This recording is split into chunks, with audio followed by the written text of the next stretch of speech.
Channel of Kentron. Hey, Green Party Bookworms. This is Kenny Sanders, chair of the Green Party of Akron, aka Kentron, and I got a great book for everyone to check out this time.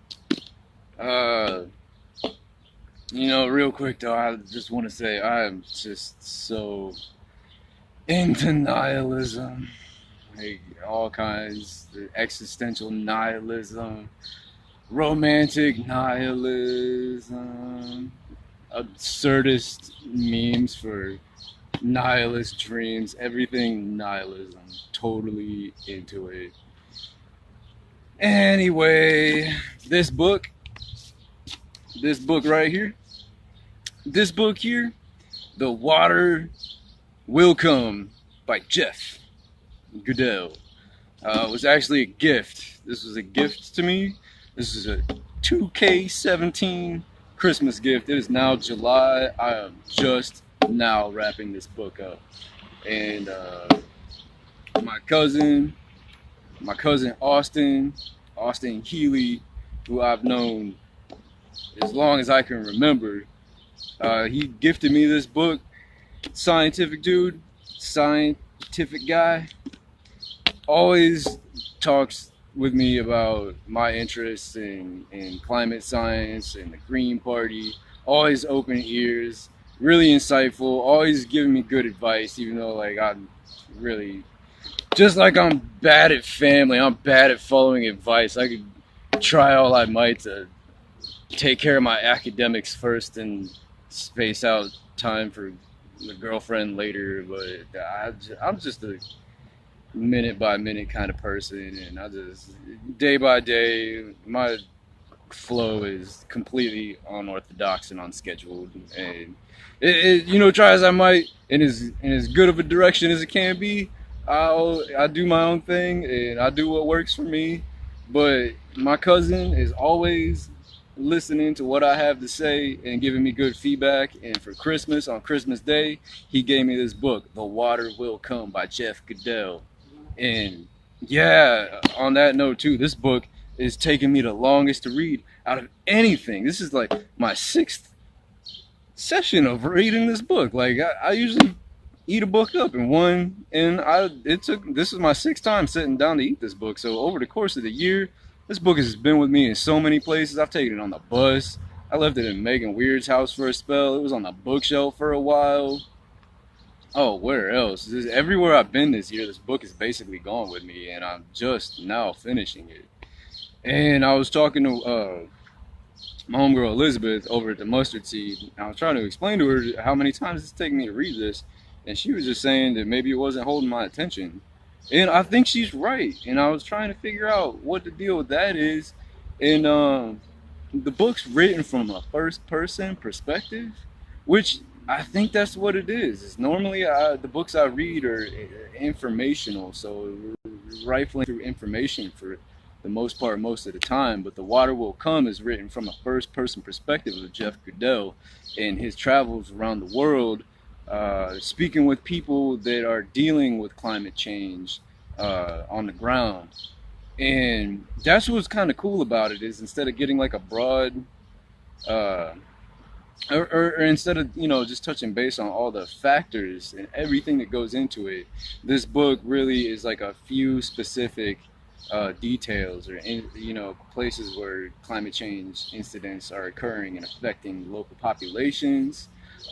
Like Miami, for example. Miami is multiple times referenced in this book. Must be a big concern to Mr. Goodell, Miami, as it should be to all of us.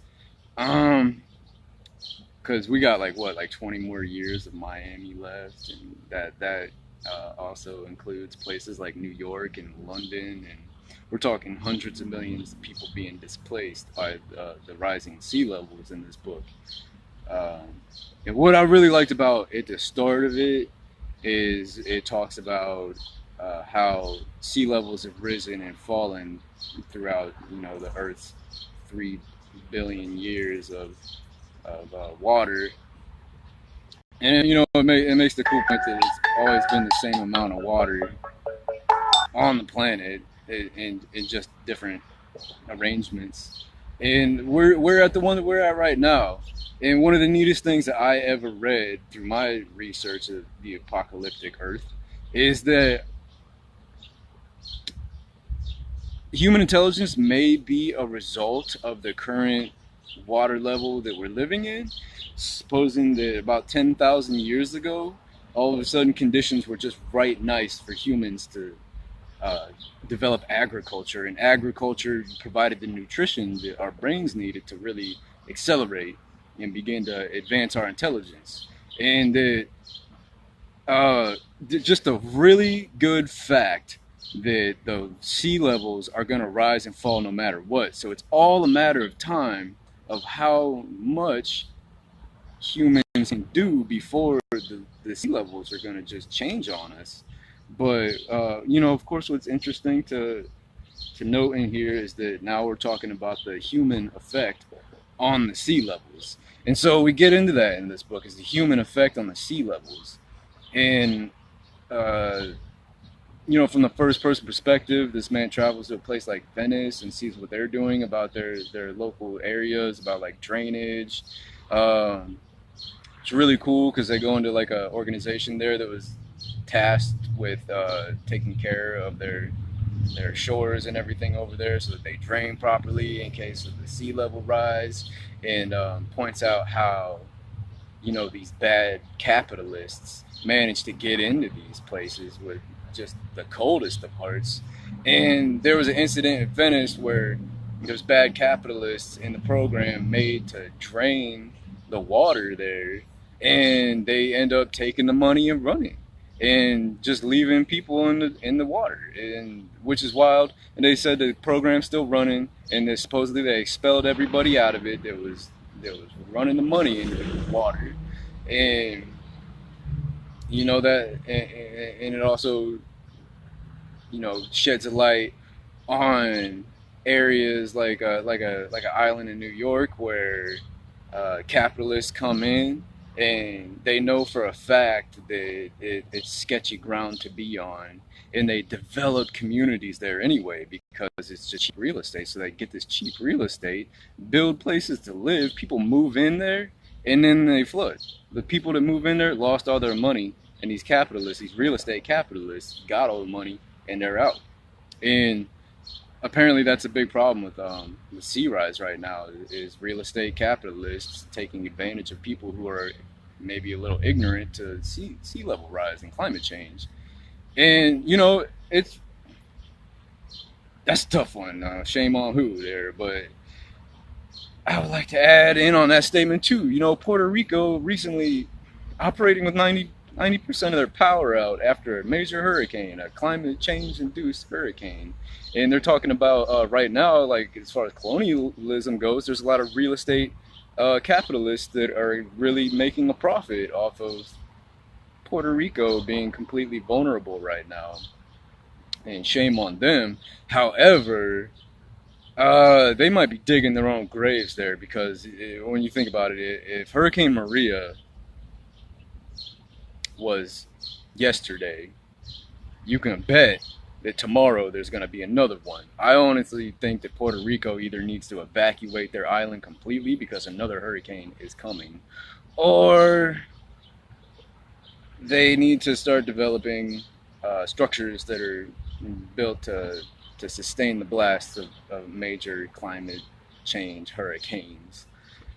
But anyway, when it comes to these capitalists, these real estate capitalists taking advantage of people being fully aware of what's coming, there's also other places around the United States of America right now where they're developing legislation where residents and people that were displaced by climate change can actually sue the state or their localities for not necessarily doing them wrong and selling them real estate that's doomed, but even if the developers of the land and the real estate agents are unaware of what's happening with the climate, they can still be sued, because as developers, that's part of their deal, is to know the deal, and to not know it, and to take this land, not do the research, and to just throw it out there like it's business as usual,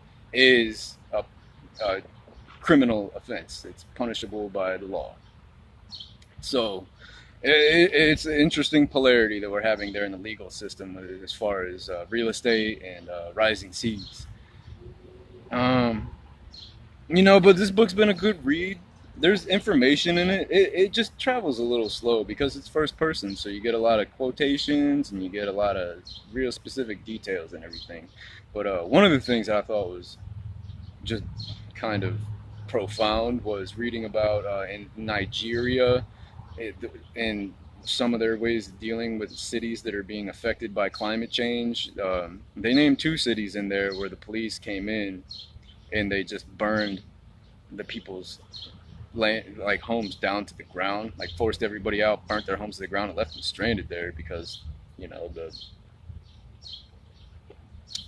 tens of thousands of people, like, what are they supposed to do? And they just leave them hanging in the water, and for no reason, just kind of like tell them to get out by any means necessary, other than government assistance, because that's how they do in Nigeria or something. So they mentioned a third city, Makoko, in the last sentence of the chapter. It says that, if you're reading this by now, Makoko has most likely already been raided by police and burnt to the ground. Kind of chilling. So, but yeah, there's a couple fun chapter titles in there, like was it diving for condos, climate apartheid, and weapon of mass destruction, and that's referring to just the weather in the rising sea.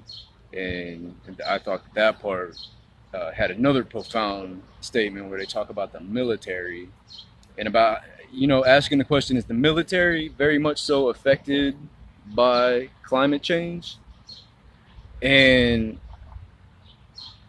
the answer to that is no, not so much. But the following question is, when will the weather dominate the military?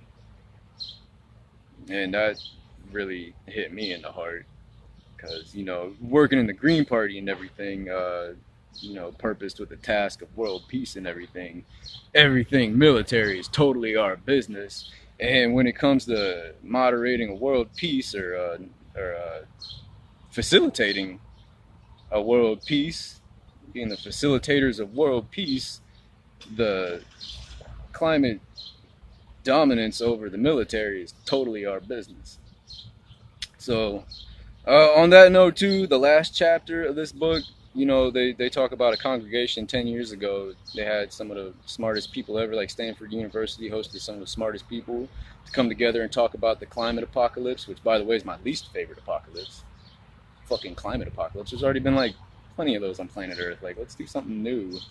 So anyway, they all get together and they talk about, like, all right, well, here we are, like, maybe the solution to, like, accidentally altering the climate is to just get good at it. And I've been saying that for so long. If this is accidental, the point is that we're doing it. And let's figure out how to intentionally work that. And they're talking about shooting all these particles into the air and everything. And I'm like, look, and if I may speak as the first ruler of the world, I would like to say that, first off, the Green Party's been a huge letdown to everybody on the planet, and in that we haven't taken over yet. And as the first ruler of the world, in the event of a takeover, this is how I would manage the climate apocalypse to survive and thrive. And simply put, I actually wrote this out online. There's a document you can find online. It's called the Tau Model for Global Cooperation of Governments. And this is basically a blanket legislation that we place all around the globe through the United Nations. First, we would author rights for all of the ocean bodies. And that idea comes from Guy Stevens, who talks about 2026, and a lot of climate apocalypse uh, hype kind of spells out the year 2026. Sometime around the year 2026, something wild is about to like really start to take effect. Like that's when sparks are really going to fly with climate change and everything. And so, the whole idea is that the ocean bodies absorb all its heat until they can't no more, and that's when we really start seeing just a change. And so, with the Green Party operating in 90 countries on the planet, create this blanket legislation, and with the cooperation of the United Nations, we give the ocean bodies rights, which then, like we do corporations, and now we can diagnose the oceans with illness, whatever ails the oceans. With rights, we can start diagnosing and treating oceans for better health, in sickness and for better health. And once we get the rights operated, next we establish shoreline bases in all 90 countries the Green Parties are thriving in.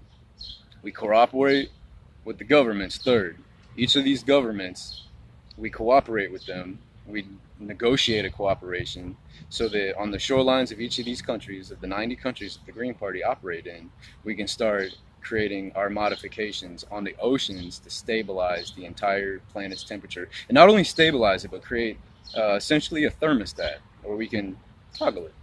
If we want it hotter, turn it up. If we want it colder, turn it down. We can do this through our 90 countries the Green Party is operating in. And this way, we also realize our goal of the 4 pillars in world peace, climate wars averted completely. If anything goes awry with altering the climate, geoengineering, then it's on the Green Party. State by state war is unnecessary. Uh, you know, London doesn't have to point the blame at Bangladesh at something they did and declare war over there. That's on the Green Party.